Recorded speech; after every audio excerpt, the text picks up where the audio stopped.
Parenthesis, braces, bracket तो आपको बताया था पैरेंथेसिस बहुत ज़्यादा यूज़ होगा। आज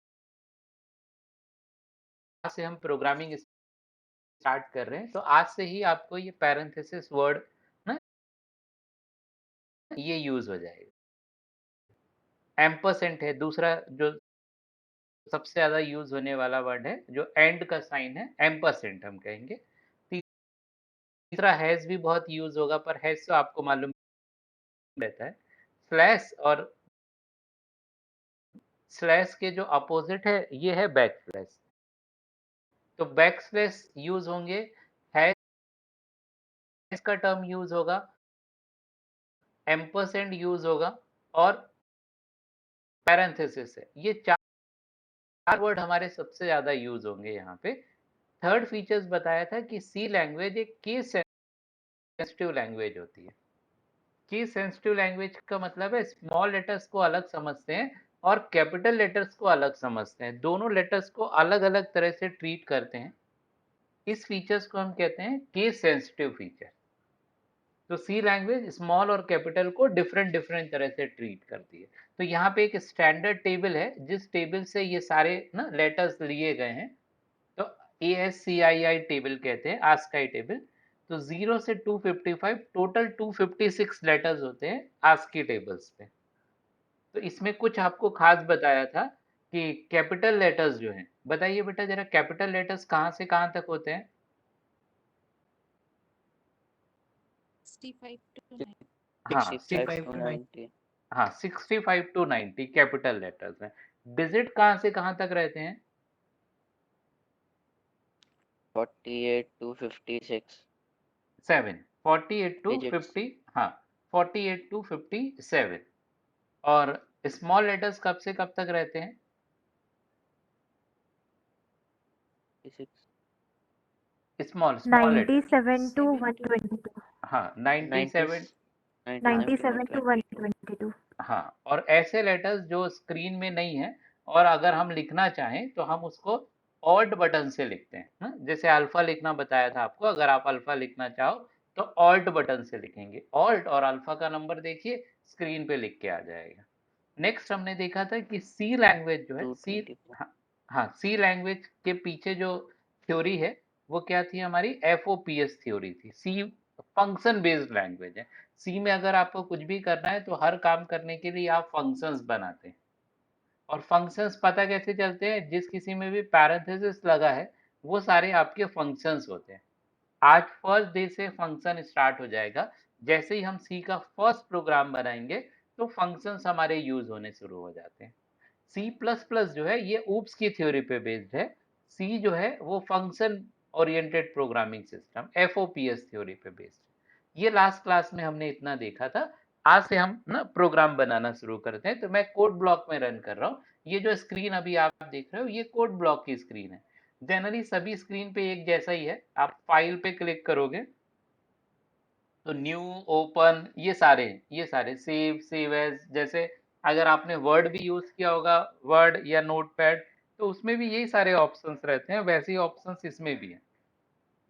तो आप न्यू करेंगे, न्यू में एम्प्टी फाइल करके आप यहाँ पे जो भी आपको प्रोग्राम चाहिए वो प्रोग्राम आप इसमें लिखेंगे। प्रोग्राम लिखने के बाद अगर आपको उसको रन करना है तो यहाँ पे एरो बटन्स बना हुआ है ना, बिल्ट डीबर, यहाँ ये बिल्ट में गए तो बिल्ट में ये रन बटन है या बिल्ट एंड रन करके बटन है। शॉर्टकट इसका F9 है। आप प्रोग्राम लिखेंगे, उसको सेव करेंगे और सेव करने के बाद उसे रन करेंगे। तो कोई भी, अब मैं जो आपको पैटर्न सिखा रहा हूँ ना, ये सिर्फ सी लैंग्वेज का पैटर्न नहीं है सीखने का। अगर आप कोई भी प्रोग्रामिंग लैंग्वेज सीखेंगे तो हर प्रोग्रामिंग लैंग्वेज सीखने का यही पैटर्न है। आप उस लैंग्वेज में ये सीखते हो कि अगर स्क्रीन पे कोई मैसेज चाहिए तो कैसे मिलेगा। तो सी में भी वही तरीका हम अपना रहे हैं कि मान लो अगर आपको स्क्रीन पे कोई मैसेज आप प्रिंट करना चाहते हैं सी लैंग्वेज में, तो आप स्क्रीन पे कोई मैसेज कैसे प्रिंट करेंगे। तो सी लैंग्वेज में अगर कोई मैसेज प्रिंट करना है तो उसके लिए फंक्शंस होता है प्रिंट एफ करके। प्रिंट एफ कैसे पता बेटा ये फंक्शन है?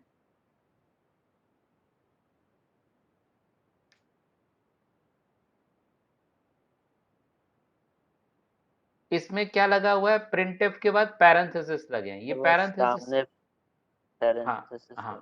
हाँ, ये पैरेंथेसिस लगे हैं। ये पैरेंथेसिस आपको क्या बताते हैं, ये पैरेंथेसिस बता रहे हैं कि ये फंक्शंस है। तो अगर आपको कोई भी मैसेज अच्छा, प्रिंट करना है तो मैसेज प्रिंट करने के लिए सी लैंग्वेज में फंक्शंस है, प्रिंट एफ करके, है ना। अब ये एफ क्यों है,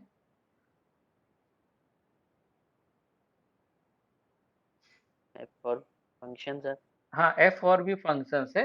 तो आप ये देखना, हर प्रोग्रामिंग लैंग्वेज सबसे पहले जब भी कोई नई प्रोग्रामिंग लैंग्वेज बनेगी ना, तो सबसे ज्यादा जो आपको जरूरत पड़ती है वो पड़ती है इनपुट और आउटपुट की, कि स्क्रीन पे कुछ प्रिंट करना है या कि स्क्रीन से कोई डेटा ना, इस स्क्रीन को कोई आप कोई डेटा इनपुट करोगे।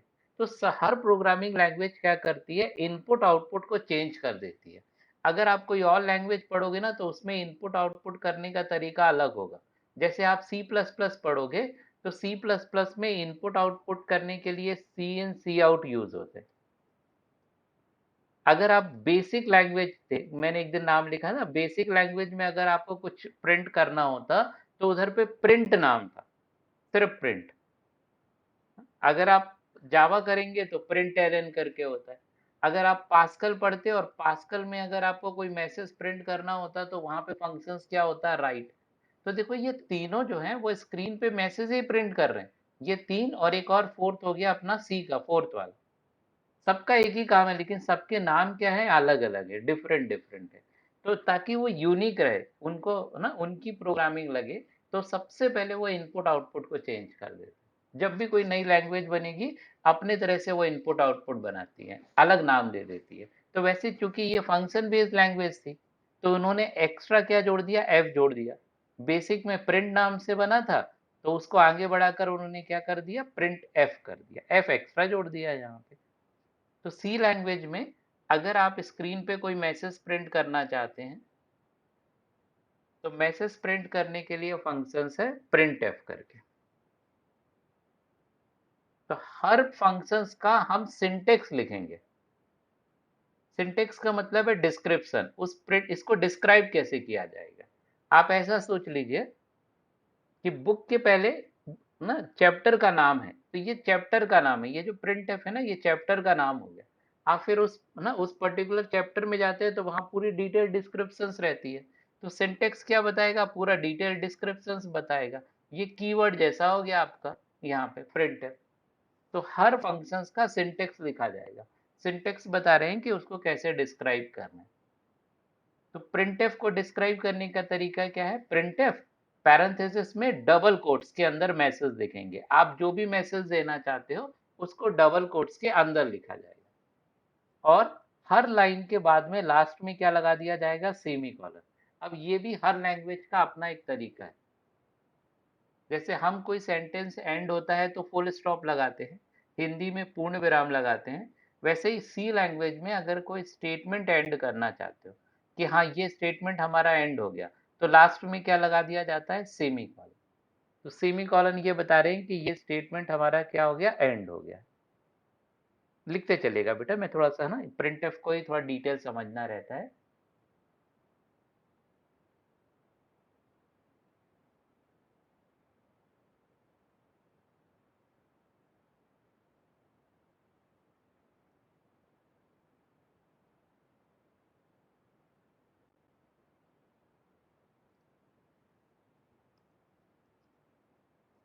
एक एक मिनट बेटा ना।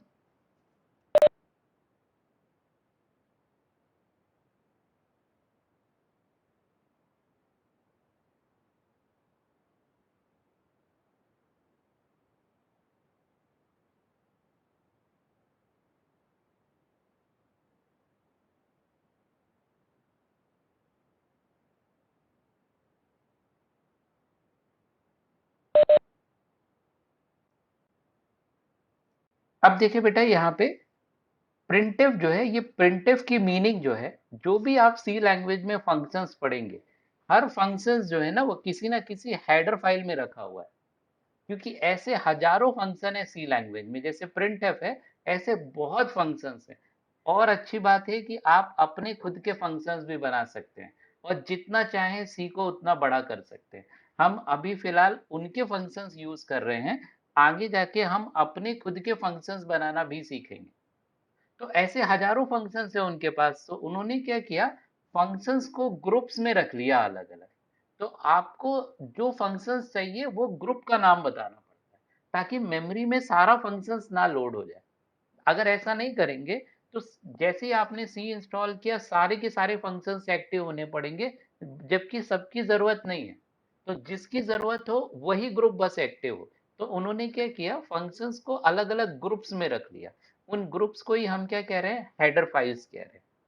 तो जब तक आप उस ग्रुप का नाम नहीं बताओगे, तब तक वो फंक्शंस नहीं समझेंगे कंपाइलर। तो प्रिंटफ फंक्शंस जो है, प्रिंटफ फंक्शंस की मीनिंग जो है वो stdio.h फाइल में रखी हुई है।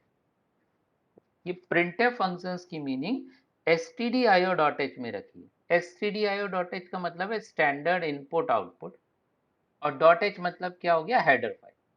तो हर फंक्शंस की आपको हेडर फाइल हम देखेंगे। जब भी कोई फंक्शंस लिखेंगे तो हम उसकी हेडर फाइल के बारे में पूछेंगे। तो ऐसी बहुत सारी हेडर फाइल्स है, जैसे stdio.h, conio.h, mat.h ना। mat.h से हम समझ सकते हैं कि उन्होंने क्या किया, मैथ से रिलेटेड फंक्शंस बनाए, जैसे power, square root, sine x, cos x, ये सब मैथ से रिलेटेड फंक्शंस बनाए, और ये सारे फंक्शंस मैथ के उन्होंने एक फाइल में रख लिया, mat.h। तो अगर आपको मैथ से रिलेटेड कोई भी काम करना है तो आपको इस फाइल को इंक्लूड करनी पड़ेगी, mat.h। ऐसी बहुत सारी हेडर फाइल्स हैं, और साथ ही साथ आप अपनी खुद की हेडर फाइल भी बना सकते हो। तो हम आगे जाके अपनी खुद की हेडर फाइल भी बनाएंगे, हम अपने खुद के फंक्शंस भी बनाएंगे, और जितना चाहे सीखो उतना हम बढ़ाते जाएंगे। तो अभी उनके फंक्शंस पढ़ रहे हैं जो उनके पास हैं सेट। तो अगर आपको मैथ की जरूरत है तो mat.h लेंगे, नहीं जरूरत है तो नहीं लेंगे। तो बेनिफिट क्या होता है, सारी चीजें मेमोरी में लोड नहीं होती, तो जो पर्टिकुलर चीज चाहिए वही बस लोड होगी। अगर आप चाहते हो प्रिंटफ फंक्शंस चलाना, तो प्रिंटफ फंक्शंस की हेडर फाइल क्या दी हुई है, stdio.h। तो आप सिर्फ stdio.h लेंगे यहाँ पे। तो हर फंक्शंस का याद रहेगा बेटा, हर फंक्शंस की हमको क्या बतानी होगी, हेडर फाइल। तो उन्होंने क्या किया, फंक्शंस को ग्रुप करके एक फाइल में रख दिया कि इनपुट आउटपुट से रिलेटेड फंक्शन है तो stdio.h में है, मैथ से रिलेटेड फंक्शन है तो mat.h में। इस तरह से वो अलग अलग फाइल्स में डेटा रखते जा रहे हैं। स्क्रीन को क्लियर करना चाहते हैं तो conio.h में। कोड ब्लॉक में यूज नहीं होता है, या मोबाइल पे आप प्रोग्राम रन करोगे तो ये conio.h फाइल की आपको जरूरत नहीं पड़ेगी। लेकिन आप टर्बो सी प्लस प्लस में रन करोगे तो टर्बो सी प्लस प्लस में आपको conio.h की जरूरत पड़ेगी वहां पे। तो अब हम यूज करके देखते हैं, जो हमने पहला फंक्शंस पढ़ा है ना, प्रिंटफ फंक्शंस पढ़ा है, इसको यूज कैसे करेंगे हम।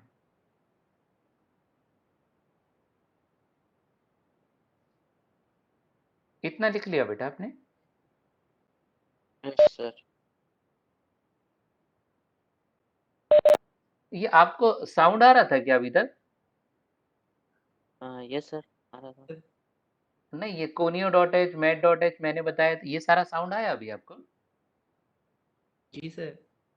यस नहीं सर। यहाँ, अच्छा नहीं, मेरे में यहाँ म्यूट है। जरा बताओगे मैंने क्या बताया अभी आपको, ये stdio.h फाइल क्यों लिखेंगे हम? इसलिए बताया था। सर मैथ्स का आपने बताया था कि मैथ्स के हाँ जो बस फंक्शंस बस, होते हैं हाँ बस स्क्वायर रूट, ठीक है, ठीक है, ठीक चलेगा बेटा उन ना। सब के। हाँ, क्या होता है, सब सब आप एज इट इज नहीं बता पाओगे जो मैं सारा बता रहा ना। बस मैं ये देखना चाह रहा था कि वो सुना है कि नहीं, क्योंकि मुझे यहाँ स्क्रीन पे म्यूट शो कर रहा था। अच्छा, तो ओके। हाँ, हर फाइल, हर फंक्शंस जो है, बहुत सारे फंक्शंस एक जैसे फंक्शंस को, एक सारे फंक्शंस को कंबाइन करके एक हेडर फाइल में रख देंगे। आप ऐसा समझ लो जैसे आपके ना 6 सब्जेक्ट हैं, अलग अलग सब्जेक्ट है ना, वैसे ही है। तो उसी तरह से यहाँ पे कौन सी फाइल है, हेडर फाइल है। तो अगर आपको ना उस पर्टिकुलर सब्जेक्ट से रिलेटेड चीजें चाहिए तो आप उस फाइल को एक्टिवेट करोगे, अगर नहीं चाहिए तो उसको एक्टिवेट नहीं करेंगे, ऐसा है।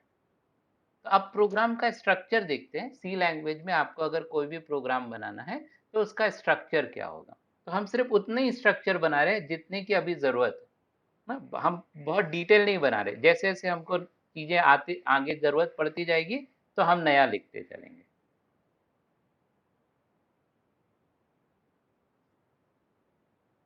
हेडिंग लिखिएगा structure of C program, structure of C programme.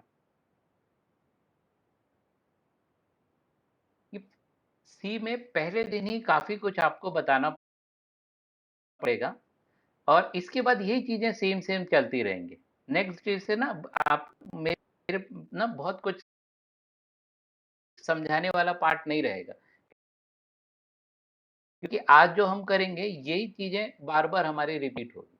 तो सी में अगर कोई छोटा-सा भी प्रोग्राम बनाना है, तो बहुत कुछ हमको बताना पड़ता है। अगर कोई और लैंग्वेज होती जैसे अभी आप ना जो नया लैंग्वेज हम पाइथन हम यूज़ करते हैं, तो पाइथन में उतनी दिक्कत नहीं है। वहाँ एक लाइन लिखोगे प्रोग्राम रन हो जाता है। बेसिक में एक लाइन लिखते थे प्रोग्राम रन हो जाता था। पर सी में ऐसा नहीं है। अगर सी में अगर हमको कोई छोटी-सी चीज़ भी करनी है, तो थोड़ा डिटेल उसका बताना पड़ता है, तब जाके वो चलेगा। तो डिटेल क्या है? डिटेल ये है कि आपको प्रोग्राम में जो-जो हेडर फाइल चाहिए है, उन सारी हेडर फाइल को आपको इंक्लूड करना पड़ेगा। ये पहला काम है आपका। तो इंक्लूड करने के लिए हैज़ इंक्लूड करके है, हैज़ इंक्लूड और लेस देन ग्रेटर देन के अंदर उस फाइल का नाम लिखेंगे जो फाइल आप इंक्लूड करना चाहते हो। हैज़ इंक्लूड और लेस देन ग्रेटर देन के अंदर उस फाइल का नाम लिखेंगे। जितनी भी आपको हेडर फाइल इंक्लूड करनी है, एक-एक करके हैज़ इंक्लूड ऐसा आप लिखते जाएंगे। ये इंक्लूड करने का एक तरीका है। हम इसको आगे और डिटेल पढ़ेंगे। तो जिस किसी के सामने भी हैज़ का साइन लगा होता है, उसको हम कहते हैं प्री प्रोसेसर। जिसमें भी हैज़ का साइन लगा हुआ है, वो सारे हमारे प्री प्रोसेसर है। नाम से ही लग रहा ना, प्री प्रोसेसर मतलब सबसे पहले प्रोसेस हो। तो आप भी चाहते हैं कि stdio.h पहले प्रोसेस होनी चाहिए, क्योंकि stdio.h के अंदर printf की मीनिंग है। printf तभी एग्जीक्यूट होगा जब stdio.h फाइल इंक्लूड हो। जब तक वो हेडर फाइल इंक्लूड नहीं रहेगी तो printf नहीं चलेगा। तो ये प्री प्रोसेसर है ना, हैज साइन जो है ये प्री प्रोसेसर बताता है। और हम प्री प्रोसेसर्स का पूरा एक चैप्टर पढ़ेंगे।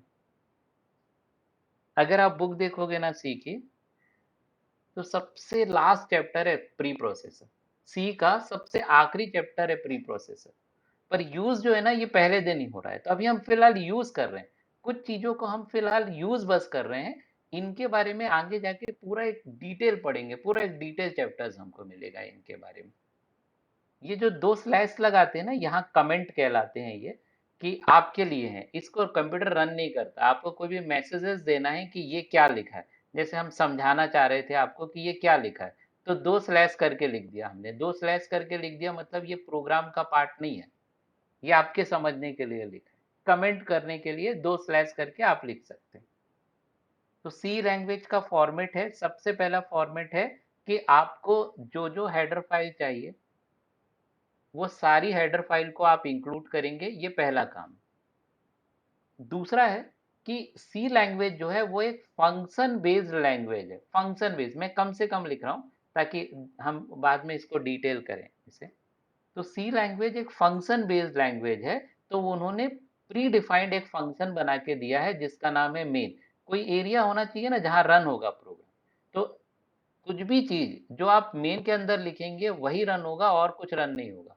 सिर्फ वही चीजें रन होगी जो मेन के अंदर लिखी जाएंगी, और कोई चीजें रन नहीं होंगी सी लैंग्वेज। तो उन्होंने एक फंक्शंस बनाया है जिसका नाम है मेन ना। कैसे पता बेटा ये फंक्शंस है, मैं वापस पूछ रहा हूँ आपसे। मेन जो है ये फंक्शन है, हमें कैसे मालूम? पैरेंथेसिस लगा हुआ है हाँ, सर। पैरेंथेसिस ना, थोड़ा सा आपको हैबिट हो जाए। हाँ, हैबिट हो जाए इसकी। तो जिसमें भी पैरेंथेसिस लगे हैं वो सारे क्या हैं, हमारे फंक्शंस हैं।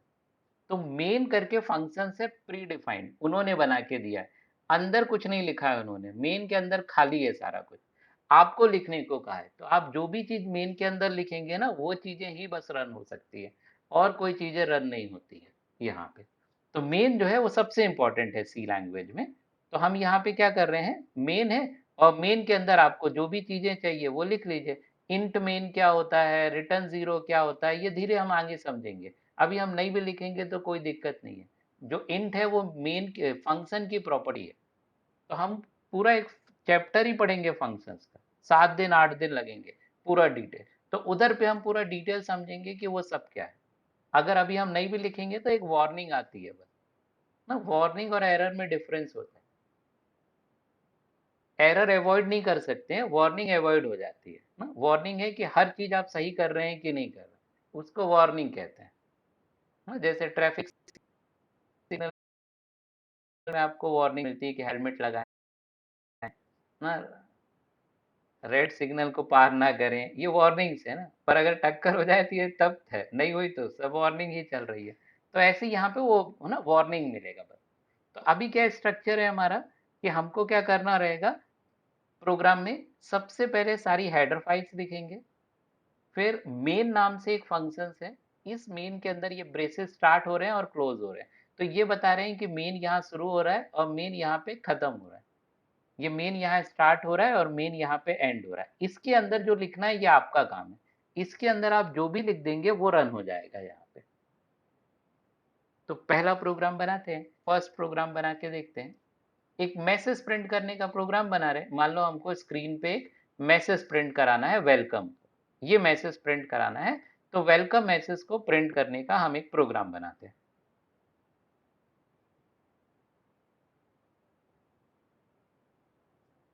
क्या करेंगे हम, सबसे पहले हेडर फाइल लिख देंगे। प्रिंटफ हमें यूज करना है तो प्रिंटफ की हेडर फाइल क्या हो गई, stdio.h। हाँ, तो has include less than greater than के अंदर हमने उस हेडर फाइल का नाम दे दिया stdio.h। उसके बाद क्या लिखा हमने, मेन लिखा, ब्रेसेस लगाए, और ब्रेसेस लगाने के बाद आपको मैसेज प्रिंट करना है तो एक्सक्यूज मैसेज। मी सर। हाँ बेटा, मयंक, हाँ सर ये इसमें सर ये जैसे हैशटैग इंक्लूड ब्रेसेस के अंदर stdio.h लिखा है हाँ, सर, इसमें एक और कुछ आता है क्या हेडर फाइल में सर, डबल सिंटैक्स में? डबल, हाँ डबल कोट्स में लिखते हैं। जब आप अपनी खुद की हेडर फाइल्स बनाते हैं ना तो हम उसको डबल कोट्स में लिखते हैं, वो ज़्यादा सर्च होता है। तो उसको हम डिटेल पढ़ेंगे जब हम प्री प्रोसेसर का चैप्टर्स पढ़ेंगे। दो अलग अलग तरह से हम हेडर फाइल को हाँ, दो अलग अलग तरह से हम हेडर फाइल्स को क्या कर सकते हैं, इंक्लूड कर सकते हैं। अभी आप दोनों में से कोई भी तरीका लिखोगे आपके लिए एक ही तरीका है। हाँ? तो इसमें ना ठीक है जब आप अपनी खुद की हेडर फाइल्स बनाते हैं ना तब जनरली डबल कोट्स में लिखते हैं, क्योंकि वो आपकी डायरेक्टरी में रखी होती है तो वहां भी सर्च होता है। जब हम ऐसा लिखते हैं लेस देन ग्रेटर देन में अगर लिखते हैं तो अंदर एक इंक्लूड करके फोल्डर बना हुआ है। इंक्लूड वाले फोल्डर में सारी हेडर फाइल की लिस्ट है। यहाँ पे जो सी आप इंस्टॉल करते हैं ना, ये जैसे आपके सी, मेरे सी ड्राइव में इंस्टॉल है सी, ये टर्बो C4 करके सी इंस्टॉल है मेरे में। टर्बो C4 इस नाम से सी इंस्टॉल है। तो टर्बो C4 पे आप डबल क्लिक करोगे तो देखो ये TC नाम का फोल्डर है, टर्बो C++ करके। तो इधर इसमें देखो एक इंक्लूड करके फोल्डर है, ये इंक्लूड फोल्डर है ना। इस इंक्लूड फोल्डर में सारी हेडर फाइल्स रखी हुई है। ये इंक्लूड फोल्डर में सब हेडर फाइल्स है, ये पूरी हेडर फाइल्स है देखो। तो जब भी आप लेस देन ग्रेटर देन में लिखते हो ना तो वो इधर आके ढूंढते हैं कि वो फाइल है कि नहीं ना। ये देखो conio.h लिखी हुई है, CONIO conio.h यस सर। ना। ऐसे ही यहाँ stdio.h भी होगी। ये देखिए, देखो ये है stdio.h। तो यहाँ पे सर्च करते हैं उस, अगर यहाँ मिल गई तो एग्जीक्यूट हो जाएगा और यहाँ नहीं मिलेगी तो एरर आ जाएगा। तो इस इंक्लूड वाले फोल्डर में जाके ढूंढा जाता है उसे। और जब आप डबल कोट्स में लिखते हैं तो इंक्लूड वाले फोल्डर में तो ढूंढा जाता ही है, साथ में आपके करंट फोल्डर में भी सर्च किया जाता है जिस फोल्डर में आप प्रोग्राम रख रहे हैं। क्योंकि आप तो अलग जगह प्रोग्राम रखते हैं, आप अपने फोल्डर में रखते हैं, इंक्लूड में जाके नहीं रखते हैं। हाँ? तो तब हम ना जब हम अपनी खुद की हेडर फाइल्स बनाते हैं तो उसको हम डबल कोट्स में लिखते हैं। और उनकी बनाई हुई हेडर फाइल्स यूज करते हैं तो किस में लिख रखेंगे, लेस देन ग्रेटर देन में हम उस फाइल्स को रखेंगे। तो सबसे पहले क्या किया हमने, हेडर फाइल्स लिखी, हमको फिलहाल एक ही हेडर फाइल की जरूरत थी तो एक ही हेडर फाइल लिखी। फिर फंक्शंस का नाम लिख दिया मेन, ब्रेसेस, और प्रिंटफ के अंदर हमने मैसेज दे दिया। अब बताओ मैसेज क्या कैपिटल में दिया जा सकता है?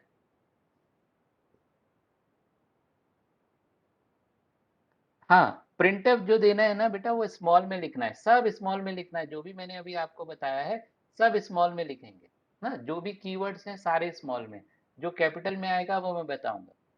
मैसेज आपके ऊपर है, मैसेज स्मॉल में भी लिख सकते हैं, मैसेज कैपिटल में भी लिख सकते हैं, मैसेज कैसा भी लिख सकते हैं। प्रिंटफ नहीं लिख सकते कैपिटल में, प्रिंटफ कैपिटल में लिखेंगे एरर आ जाएगी, मेन कैपिटल में लिखेंगे एरर आ जाएगी ना। मैसेज है, मैसेज आपके ऊपर है कि मैसेज आप कैसा भी लिखें। अब इसको रन करके देखते हैं, ये प्रोग्राम छोटा सा हमने बनाया।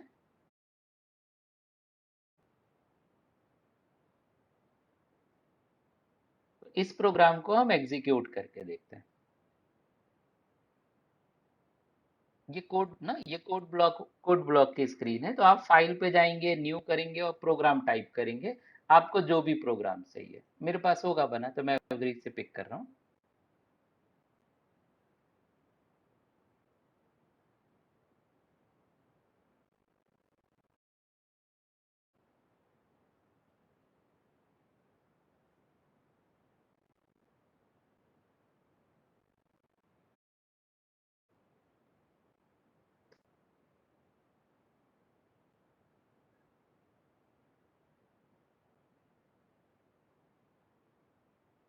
नया बना लेते। फर्स्ट लाइन क्या लिखना जरा बताएंगे बेटा? पहला लाइन क्या लिखेंगे हम प्रोग्राम में, सबसे पहली लाइन?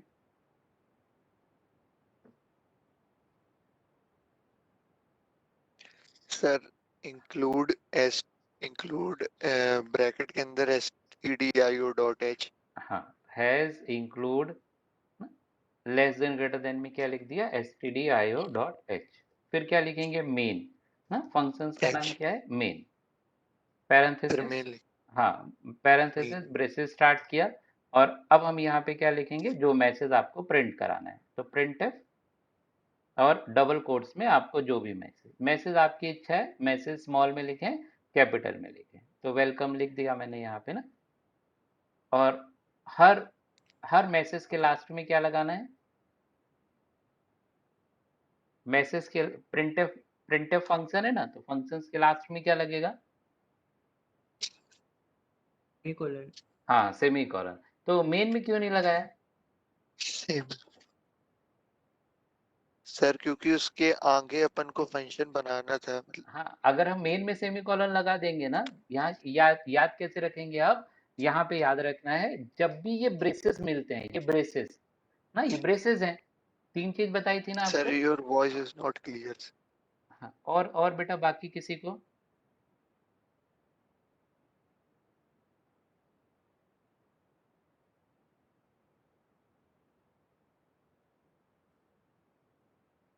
बेटा बाकी सबको आवाज आ रही है कि नहीं? मैं यहाँ पे जो मेरे एंड से चेंज हो सकता है वो मैं चेंज कर रहा हूँ।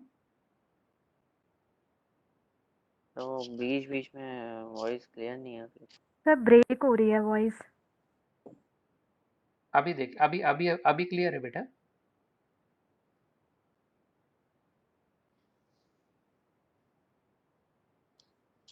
अभी ठीक है बेटा? यस सर, अभी ठीक। हाँ।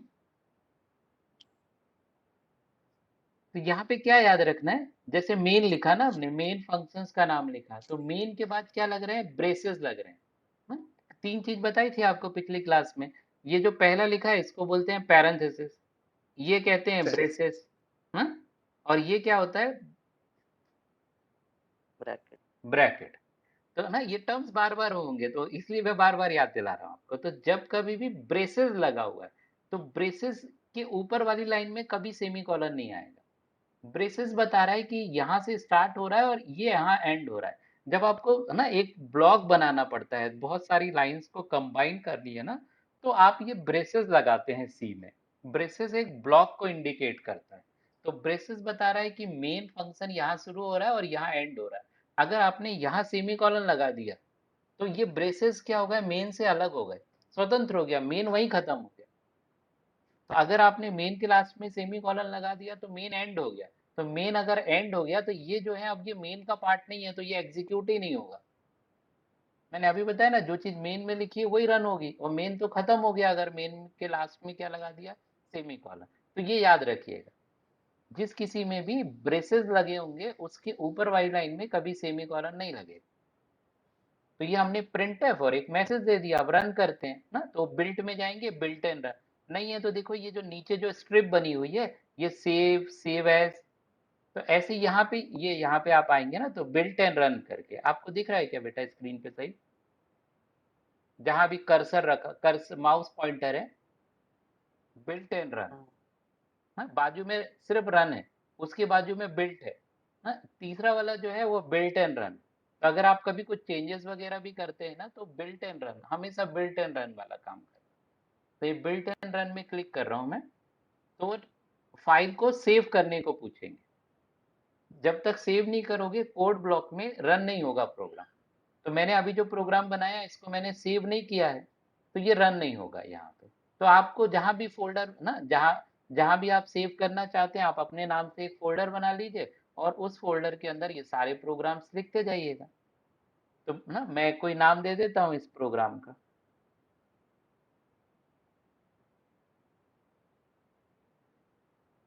प्रिंट कोई भी नाम दे दिया, सेकेंडरी नाम ना डॉट सीपीपी करके दे दीजिएगा, डॉट सी या डॉट सीपी, फाइल का नाम लिखेंगे उसके बाद डॉट लिख के या तो डॉट सी लिखिए या तो डॉट सीपीपी लिखिए। सीपीपी का मतलब है सी प्लस प्लस।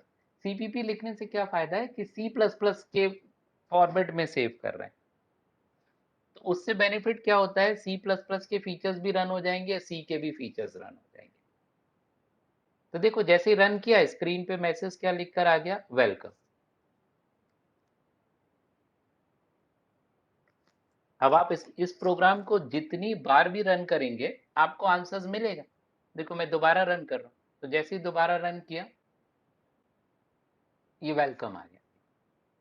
तो स्क्रीन पे अगर आप एक मैसेज प्रिंट करना चाहते हैं तो मैसेज प्रिंट करने के लिए ये हमारा प्रोग्राम हो गया कि सबसे पहले हेडर फाइल लिखेंगे, हेडर फाइल के बाद क्या करेंगे, हम मेन नाम का फंक्शन है और उस मेन फंक्शन के अंदर आपको जो भी लिखना है वो लिखेंगे ना। अगर आप कुछ भी चेंज करोगे तो देखो एरर आएगी, जैसे मैंने सेमी कॉलन हटा दिया, तो जैसे सेमी कॉलन हटाया और अब मैं रन करूंगा यहाँ पे तो एरर लिख कर आएगा। हाँ, ये अगली लाइन पे ये रेड ब्लॉक जो है ना, जब भी सेमी कॉलन की एरर आती है ना तो उसके बाद वाली लाइन पे एरर आती है, क्योंकि उन्होंने यहाँ ढूंढा, यहाँ नहीं मिला तो नेक्स्ट में गए, तो नहीं है तो एरर देंगे यहाँ। तो आप क्या करना है, ऐसे पहले एक सही प्रोग्राम बनाना, और जब सही प्रोग्राम बन जाए तो उसकी चीजों को हटा के देखना। अब जैसे मैंने प्रिंटफ जो है वो स्मॉल में नहीं लिखा, मैं इस प्रिंटफ को किस में लिख देता हूँ, मान लो कैपिटल में लिख देता हूँ।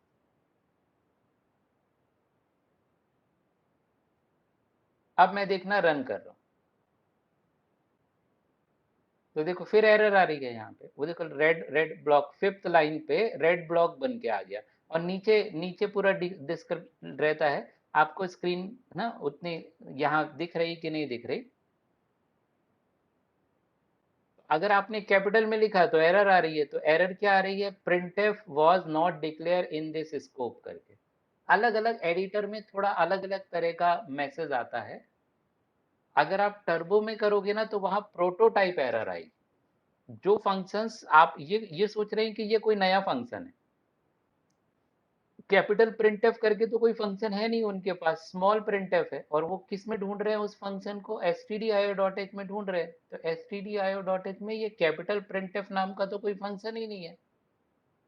तो जनरली ना मैं जो लिख रहा हूं आप ये एरर लिख लो, अगर आपने कैपिटल में प्रिंटफ लिखा, पूरा मत लिखना, आप इस लाइन को लिखो, देखो मैं दोबारा लिख रहा हूँ यहाँ पे नीचे, आप वो बस लिखे। अगर आपने ऐसा लिख दिया तो एरर क्या लिख कर आएगा, एरर लिख कर आएगा ये कैपिटल प्रिंटफ, ये एरर को याद रखिए आप, ताकि अलग अलग लैंग्वेजेस में गड़बड़ ना।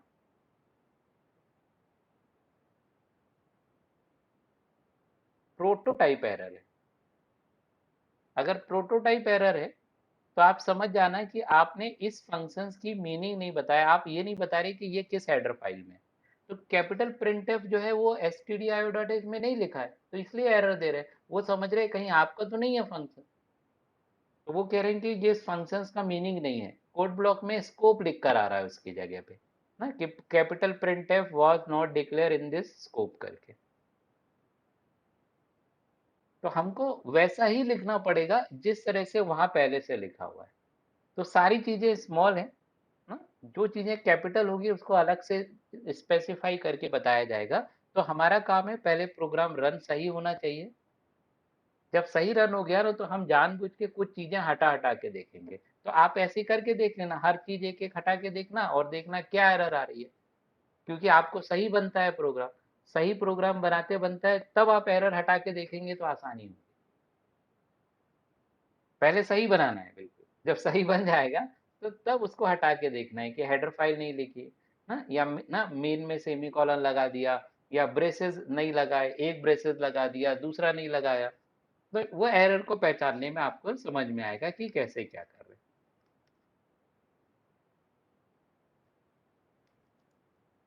अब आप बनाइएगा प्रोग्राम। तो मान लीजिए 2 मैसेज प्रिंट करना है, आप कॉपी में लिखो या ना उसकी यहाँ चैट में लिख के बता सकते हैं मुझे। 2 मैसेजेस प्रिंट करने का प्रोग्राम बनाना है। हम चाहते हैं कि एक लाइन पे वेलकम मैसेज आ जाए और दूसरी लाइन पे गुड इवनिंग करके मैसेज आ जाए। हम चाहते हैं इस तरह का प्रोग्राम, 2 मैसेज प्रिंट करना है। अगर 2 मैसेज प्रिंट करना है तो 2 बार प्रिंटफ लिखेंगे आप। जितने मैसेज प्रिंट करना है आप सोच लो उतनी बार प्रिंटफ लिखोगे। तो 2 मैसेजेस को प्रिंट करने का प्रोग्राम बनाना है। हाँ, आप बनाओ बेटा, कैसे बनाएंगे?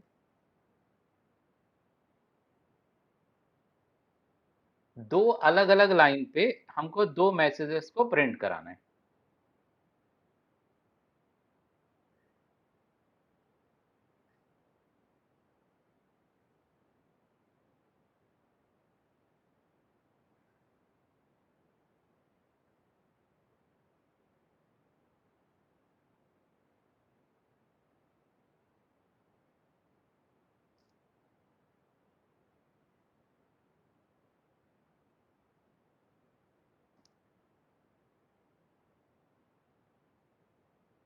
हाँ, पूरा लिख के उसको कट पेस्ट कर देना बेटा इस पे।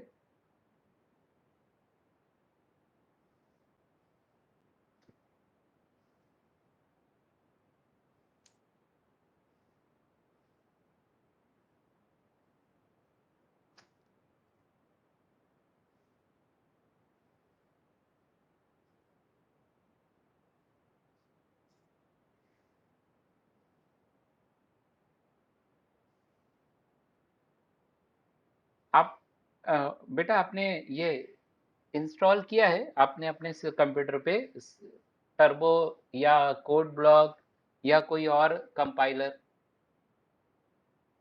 सभी सभी के पास सी का एडिटर है कि नहीं है बेटा?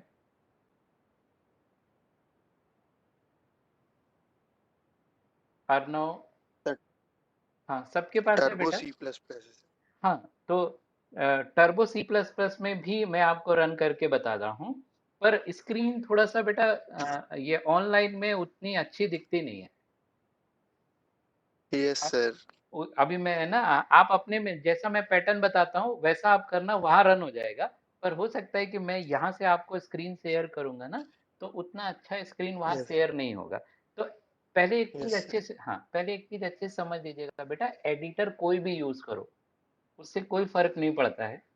आप किसी एक को, कोई भी एक एडिटर ले लीजिए और उस एडिटर पे ही सारे रन करके देखें। अगर आपसे एक एडिटर में प्रोग्राम बनाते बन गया ना, तो अगर आप किसी दूसरे एडिटर पे जाएंगे ना तो आपको 5-6 मिनट का टाइम लगता है बस एडजस्ट होने में। तो यस सर। हाँ, कोई एक को अच्छे से कर लो, चाहे मोबाइल पे रन करना है मोबाइल पे रन कर लो ना, मोबाइल पे रन करना है तो मोबाइल सी कंपाइलर बताया था, है बेटा आप सबने मोबाइल सी कंपाइलर मोबाइल पे भी इंस्टॉल कर लेना, ताकि अगली क्लास में मैं मोबाइल पे भी रन करना सिखा दूंगा। किसी में भी एक में कर लें, जो आपसे बनता है वहां कर लें। थोड़े से बस चेंजेस होते हैं। तो अभी मैं देखो यही प्रोग्राम जो है ना, वहाँ टर्बो पे दिखा रहा हूँ, आप रीजॉइन कर लीजिएगा।